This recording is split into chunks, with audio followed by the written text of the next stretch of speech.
اعوذ باللہ من الشیطان الرجیم بسم اللہ الرحمن الرحیم اسلامی جنگوں کی ضرورت اور آداب مرسلہ سید احمد شہباز مربی سلسلہ نشر و اشاعت قادیان حضرت مرزا بشیر احمد صاحب ایم اے رضی اللہ تعالی عنہ نے اپنی کتاب سیرت خاتم النبیین صلی اللہ علیہ وآلہ وسلم میں اسلامی جنگوں کی ضرورت اور آداب پر کافی سیر حاصل بحث فرمائی ہے۔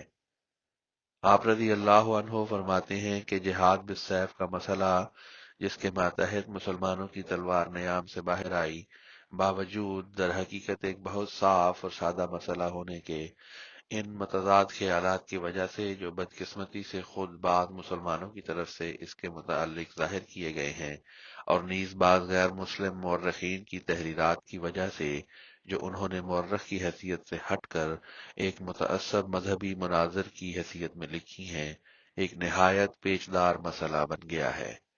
کہا جاتا ہے کہ اسلام نے ابتداءً تلوار کے سایہ کے نیچے پرورش پائی جو ہر اس شخص کے سر پر اٹھتی تھی جو اسلام لانے سے انکار کرتا تھا، اور مسلمانوں کا یہ مذہبی فرض مقرر کیا گیا تھا کہ وہ تلوار کے زور سے لوگوں کو مسلمان بنائے۔ یہ خیال حقیقت سے کس قدر دور اور صحیح تاریخی واقعات کے کس قدر خلاف ہے، اس کا جواب ذیل کے اوراق میں ملے گا۔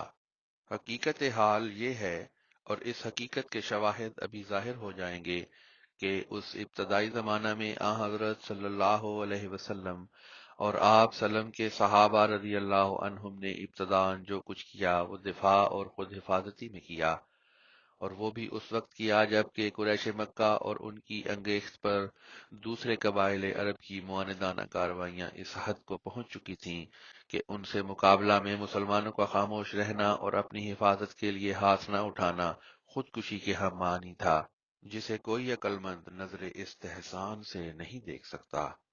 اور پھر حضرت صلی اللہ علیہ وآلہ وسلم نے اس دفاعی جنگ کے دوران جو کارروائیاں فرمائیں، وہ حالات پیش آمدہ کے ماتحت نہ صرف بالکل جائز اور درست تھیں، بلکہ جنگی ضابطۂ اخلاق کا جو معیار آپ صلی اللہ علیہ وسلم نے قائم فرمایا، وہ آج بھی دنیا کے واسطے ایک بہترین نمونہ ہے، جس سے زیادہ سختی اور سزا کی طرف مائل ہونا عدل اور رحم کے منافی ہے، اور جس سے زیادہ نرمی اور رعایت کا طریق اختیار کرنا دنیا کے امن کے لیے سم قاتل۔ در حقیقت اسلام کا دعویٰ ہے کہ وہ فطرت کا مذہب ہے، اس لیے نہ تو وہ یہ تعلیم دیتا ہے کہ ہر صورت میں ہر گناہ اور ہر جرم کی سزا ہونی چاہیے، اور نہ وہ یہ سکھاتا ہے کہ کسی حالت میں بھی بدی کا مقابلہ نہیں کرنا چاہیے، کیونکہ یہ ہر دو تعلیمات افراط و تفرید کی راہیں ہیں، اور ان پر عمل کرنے سے کبھی بھی امن قائم نہیں رہ سکتا، اور نہ اقوام و افراد کے اخلاق کی اصلاح ہو سکتی ہے۔ سیرت خاتم النبیین، صفحہ 322-323۔ یہ اسلامی جنگیں سب ایک قسم کی نہ تھیں، بلکہ مختلف قسم کے اسباب کے ماتحت وقوع میں آئی تھیں۔ مثلا بعض لڑائیاں دفاع اور خود حفاظتی کی غرض سے تھیں، یعنی ان میں حضرت صلی اللہ علیہ وسلم کا منشا یہ تھا کہ اسلام اور مسلمانوں کو کفار کے مظالم اور تباہی سے بچایا جاوے۔ بعض قیام امن کے لیے تھیں، یعنی ان کا مقصد ملک میں فتنہ کو دور کرنا اور امن کو قائم کرنا تھا۔ بعض مذہبی آزادی کے قائم کرنے کی غرض سے تھیں، بعض تعزیری رنگ رکھتی تھیں، یعنی ان کی غرض و غایت کسی قوم یا قبیلہ یا گروہ کو ان کے کسی خطرناک جرم یا ظلم و ستم یا دغابازی کی سزا دینا تھی۔ بعض سیاسی تھیں، یعنی ان کا مقصد کسی معاہد قبیلہ کی اعانت یا اس قسم کا کوئی اور سیاسی تقاضا تھا، اور بعض ایسی بھی تھیں جن میں ان اغراض و مقاصد میں سے ایک سے زیادہ اغراض مد نظر تھیں۔ مثلا وہ دفاعی بھی تھیں اور تعزیری بھی، یا سیاسی بھی تھیں اور قیام امن کی غرض بھی رکھتی تھیں، وغیرہ ذالک۔ یہ ایک بڑا ضروری علم ہے جس کے نہ جاننے کی وجہ سے بعض مورخین نے ساری لڑائیوں کو ایک ہی غرض کے ماتحت لانے کی کوشش کی ہے اور پھر ٹھوکر کھائی ہے۔ اس جگہ یہ ذکر کر دینا بھی ضروری ہے کہ اوپر کی بحث میں ہم نے عام طور پر صرف دفاع اور خود حفاظتی کی غرض کا ذکر کیا ہے، جس کی وجہ یہ ہے کہ جہاد کی ابتدا زیادہ تر اسی غرض کے ماتحت ہوئی تھی، جیسا کہ ابتدائی قرآنی آیات سے ظاہر ہے، اور باقی اغراض بعد میں آہستہ آہستہ حالات کے ماتحت پیدا ہوتی گئیں۔ سیرت خاتم النبیین، صفحہ 355-356۔ حضرت مصلح موعود رضی اللہ تعالی عنہ جنگی اسباب بیان کرتے ہوئے لکھتے ہیں، قرآن کریم کی ان آیات کی روشنی میں رسول کریم صلی اللہ علیہ وسلم نے جو مزید تعلیمات مسلمانوں کو دیں وہ مندرجہ ذیل ہیں۔ نمبر ایک، کسی صورت میں مسلمانوں کو مسلح کرنے کی اجازت نہیں، یعنی مسلمانوں کو مقتولین جنگ کی ہتک کرنے یا ان کے اعضاء کاٹنے کی اجازت نہیں ہے۔ مسلم کتاب الجہاد والسیر باب تعمیر الامام الامراء علی البعوث۔ نمبر دو، مسلمانوں کو کبھی جنگ میں دھوکہ بازی نہیں کرنی چاہیے۔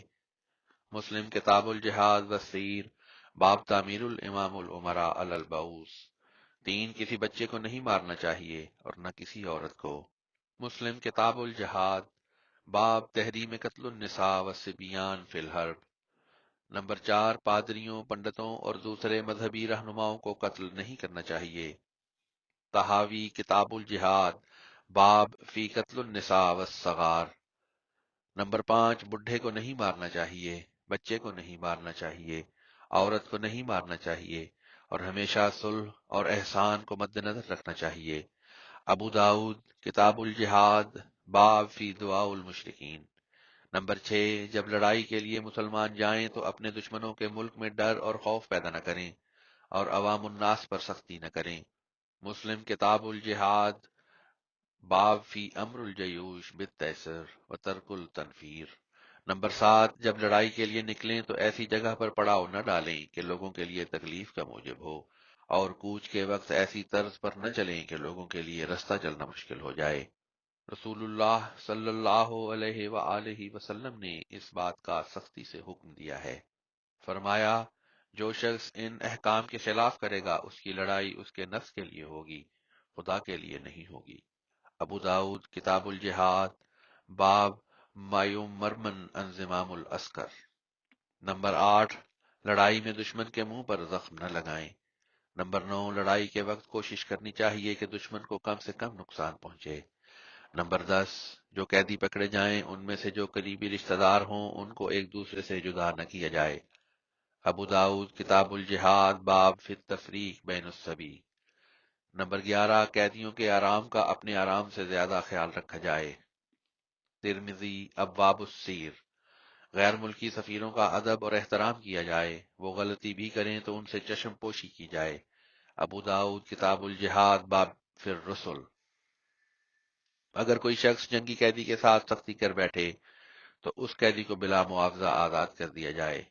جس شخص کے پاس کوئی جنگی قیدی رکھا جائے وہ اسے وہی کھلائے جو خود کھائے اور اسے وہی پہنائے جو خود پہنے۔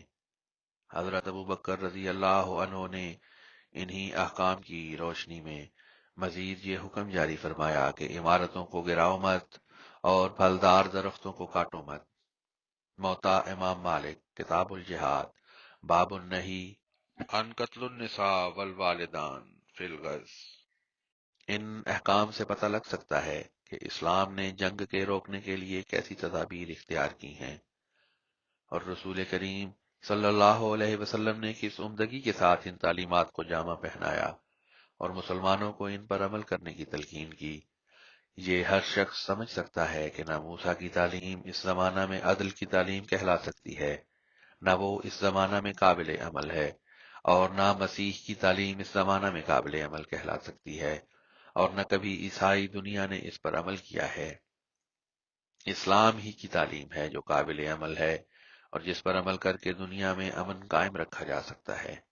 بس اس وقت تک دنیا کا تجربہ ہے اور عقل جس حد تک انسان کی رہنمائی کرتی ہے، اس سے معلوم ہوتا ہے کہ وہی طریقہ صحیح تھا جو محمد رسول اللہ صلی اللہ علیہ وآلہ وسلم نے اختیار کیا۔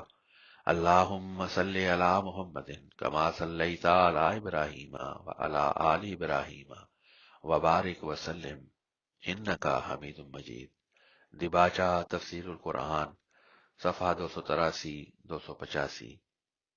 مرسلہ سید احمد شہباز مربی سلسلہ نشر و اشاعت قادیان۔